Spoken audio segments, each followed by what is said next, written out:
Welcome back to the channel, guys, and today we're going to be taking a look at the Resident Evil reboot. Not to be mistaken with Resident Evil 2, the remake, which is coming very, very soon. I absolutely cannot wait for that. But the films, love it or hate it, they are a bit like Marmite. They are being rebooted. Now, there was a screenwriter, or at least one of, Greg Russo, who worked on the upcoming Mortal Kombat, Death Note, and the Resident Evil movies. He sat down with Discussing Film, they have the exclusive on this, and he was interviewed and asked about the reboot. So in terms of the progress on the Resident Evil reboot, Greg Russo stated that it's good. I worked on the reboot for about a year, and then producer James Wan came in. My involvement on that project has now kind of concluded, so I'm not sure what they'll really do with it. I submitted my draft to the producers, and they were happy with it, and ultimately they'll do what they will with the property, but I'm currently not involved with that film.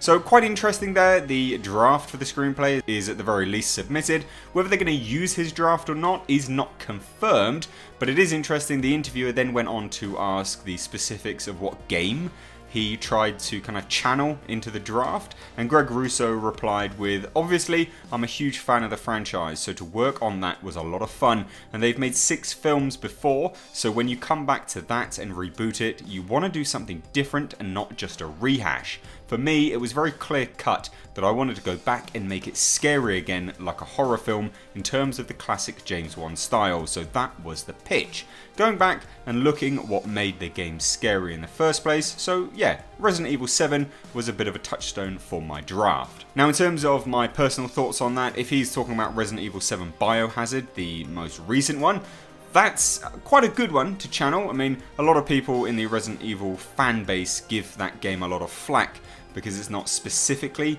a Resident Evil universe game for some strange reason. But for me, I loved Biohazard. In fact, I've got a playthrough of it here on my channel. I think it's a great game.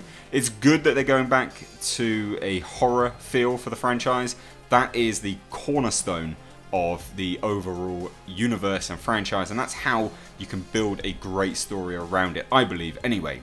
If you have horror at the core of a Resident Evil film, you will be pleasing a lot of people. Now, the interviewer did go on to say, obviously, that makes a lot of sense. As with Resident Evil 7, they were going back to a lot of the horror roots where they made their action romps with 5 and 6. So yeah, again, that makes perfect sense. And Greg Russo responded quite interestingly with, yeah, exactly, and not to shame the original film franchise that was made, I think that did very well. When you create a fresh reboot and look at the over-the-top action of the Paul Anderson franchise, it was fun and really cool, but at the end of the day, for me, as a fan of the original game franchise, I always considered the franchise to be horror at the forefront and action as a secondary feature. So it just made sense to go back to the horror roots. Now, I cannot agree with this dude enough. Honestly, the fact that they're really going back to the horror roots bodes so well.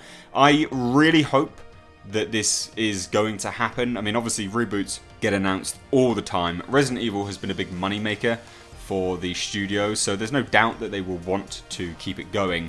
If they go back to the horror roots, I think that is the way to do it. I think, you know, all of the over-the-top action and the Mila Jovovich universe and all that kind of rubbish, I think that needs to be gone to one side, get back to the roots, make it intensely scary, not just jump scares, you know, because that's been done to death, but make it intensely scary, make it atmospheric, and I think then you're going to be onto a winner. You only have to look at the likes of Blumhouse and the movies which they've managed to establish and just churn out and make an awful lot of money because people enjoy them, because they hit that kind of fear factor note.